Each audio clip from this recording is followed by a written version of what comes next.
All right, so my document is ready to go in terms of the background. It's currently white, it needs to not be white. I'm going to end up making it into a gradient. I'm going to do this in a couple layers, but before we start, I'm just going to pick a color. The sample image shows a peach colored background with darker orangey corners. That's fine, but you may literally pick any other color that you wish. I'm going to go with bluey turquoisey color, so my first selection is going to be the color that I want the center part of the background to be. I picked a fairly bright turquoise. It's kind of obnoxious actually, but it'll work. And now that I've got it, how do I get it to apply? You could certainly use a paintbrush and paint it on, but that would take forever and is not the best option. The other option that you do have is going to be a paint bucket that allows you to fill solid colored pixels, but the problem with that, with the paint bucket, is that if you had even a subtle difference of pixels in the background, the paint bucket isn't always going to fill the way you want it to. If you're trying to fill a large area with a solid color, the easiest option is usually going to be under your edit menu. Edit and fill will allow you to fill with whatever your current foreground or background color is, or with white or black or pattern. If I didn't change anything right now, mine would fill with white. I wouldn't see a difference because I've already got white, but I want it to fill with the foreground color. So I'm going to click on the part that said white. I'm going to change it to foreground color. I'm going to click on OK, and I get the screen full of turquoise. The next time I go to that fill option, it's going to try to fill with foreground. So if that's all you ever do, you won't really even, you physically change the foreground color, but your edit window will always, edit fill will always then fill with that one, but you can change it if you need to. Okay, so I have a solid. It's not a gradient, and I want a gradient. So I'm going to come down to the gradient tool, and I'm going to, before I do anything else, I'm going to change my foreground color to something different, something darker. I'm picking a dark turquoise, and then I'm going to look at my options. With the gradient tool, you have 5 presets. The most useful one for most people is going to be the linear, which will just do a fade between 2 colors or a color and transparent. The second option over is going to give you a radial gradient. Then there's this sort of angle gradient, which I don't find all that useful most of the time. Then we have a wrap, or sort of a one that does, they call it a reflected gradient, but imagine it as whatever your foreground and your background colors are, they repeat the foreground color on the other side of the background color. So it's sort of, in my case, it would be dark, light, dark. But it's whatever, again, based on whatever your current colors are. And then your diamond gradient will give you similar to a radial gradient, but it's a diamond shape instead.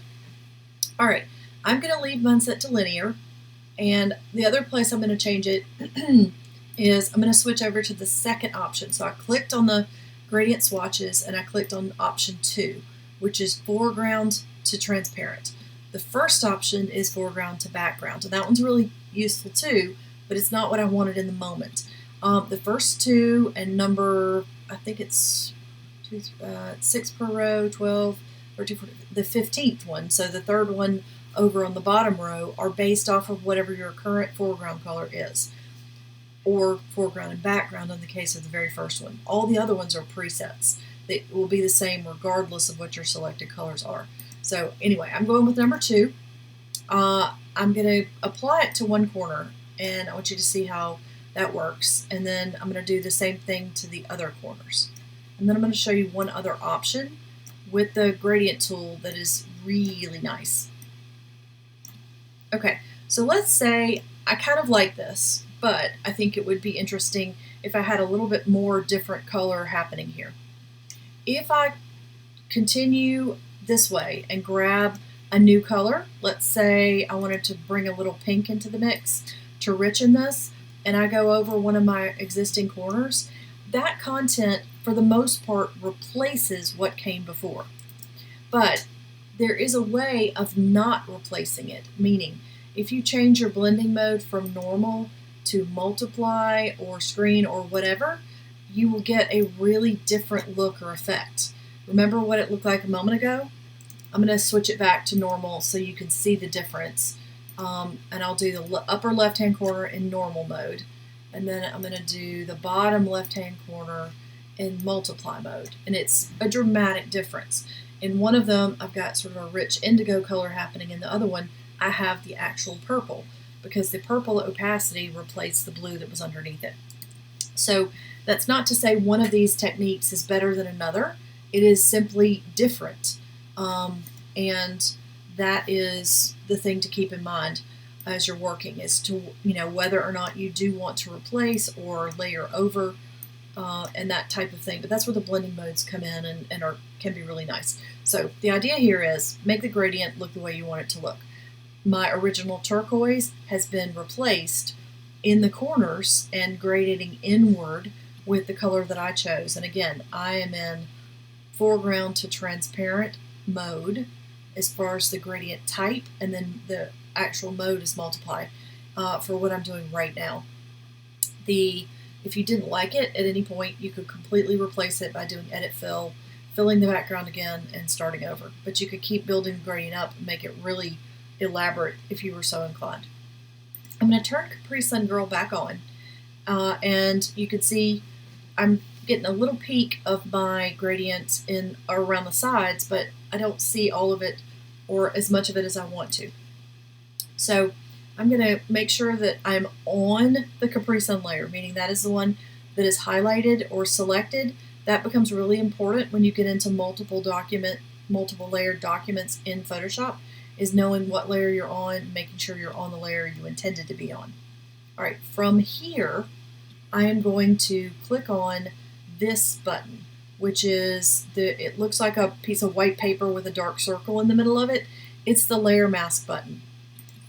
When I click on it, my layer palette looks different. If you don't see your layer palette, you can press F7, or you can go to Window Layers, but you will absolutely need access to the layer palette for what we're doing in this module. You can't do it without. And again, from here, I have the new layer mask that was added. But my Caprisun Girl doesn't look any different yet. And that's because the layer mask is currently effectively empty. Solid white means that you're not telling it to do anything yet. As soon as I add black or gray to the layer mask, I'll get areas of transparency within the image. And what I'm going to end up doing is the exact opposite of what I want this to look like. So I'm going to grab the brush tool. I'm going to go to one of those new brushes that I loaded a few minutes ago, figure out which one I like the sound of. And it's really going to be a matter of choosing one and sort of seeing. That one might be a little bit too wide, but it might work. I think I'm going to go with that one. And you can control the size. So pick a brush, control the size up or down with the slider to the point that you think it is effective. Try out different brushes until you think you're getting a good result. And if you make them too small, they're going to be more difficult to work with, but you can build these up. All right, and so at the moment, again, all I've done is pick a brush. I haven't actually painted with it or done anything with it yet. I've picked the brush and I made it, mine is 348 pixels. It's not big enough, but I'm going to use it sort of over and over again to achieve the effect that I want. And then I need to do one more thing, because at the moment I have white paint. If I paint with white onto white, I'm going to see 0. So I'm going to paint with black onto the white. So I need to flip-flop those colors. The X key on the keyboard will do that for you, by the way. And I'm going to just click, click, click, click. I don't want to click and drag because I need this to build up. And effectively, it looks like I'm painting with turquoise, but I'm not. I'm painting out parts of the Caprisun Girl image. And I'm going over and over this until I get a buildup that's fairly opaque toward the center where her face is. And it's irregular toward the edges. I know you probably are thinking that seems like that's the exact opposite of what we want to do, and you're not wrong. It is. And that's because the way the brushes work, it's easier to paint it out and then invert it. But I'll show you an alternate if it freaks you out and you don't like doing it this way. But anyway, so you get it to the point where you're sort of happy-ish with the amount you've painted out. You think your edges look interesting. You're going to then go to the image menu, you're going to go to adjustments, and you're going to go to the option that says invert. It's Control I, and it will flip-flop your black and your white. If you'd had gray, it would flip-flop the gray values as well. But it takes me from having hole where face used to be and edges still visible to the exact opposite, which is what I wanted. Okay, so that's painting and then inverting. I want to show you the alternative if you don't like doing it this way. So pretend that we haven't done the painting part yet. I am going to fill this mask, and I know that I'm on the mask because it's the highlighted part. So you do have to be careful when you're working in here that you're painting into the mask as compared to painting into the image part. But I'm going to fill the mask with black, and now she's going to go away completely. And that's because everything in black, mask-wise, makes everything on the associated layer invisible. So I have told it to make the layer entirely invisible. If you're starting from a black mask, you're going to paint with white. And so now I could use the brush in the way that I did previously, but in this case I'm painting with white, so I'm revealing the part of the image that I want to show up. Either option ends up with the same basic end result. So you can start from white, paint with black, and invert, or you can start from a black mask and paint the part in that you want to keep. This is finished. This is all that you have to do for this assignment. So just make sure that you're able to end up with a sort of irregular edged item and a background layer that's got a gradient on it.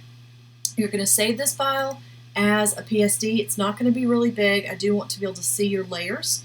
So do a save as. Make sure that you are, I would say if you're doing Photoshop, you're going to want to save to your computer. I don't want to link to a cloud document, and it'll probably be a little easier to deal with the upload and so forth if you do the computer bit. I'm going to call mine Caprisun Girl, and PSD is the appropriate format, and then I'm going to click on Save, and I will end up with a PSD. That's what the icon looks like of it, of the file that again keeps the two layers and has the effect that we need it to.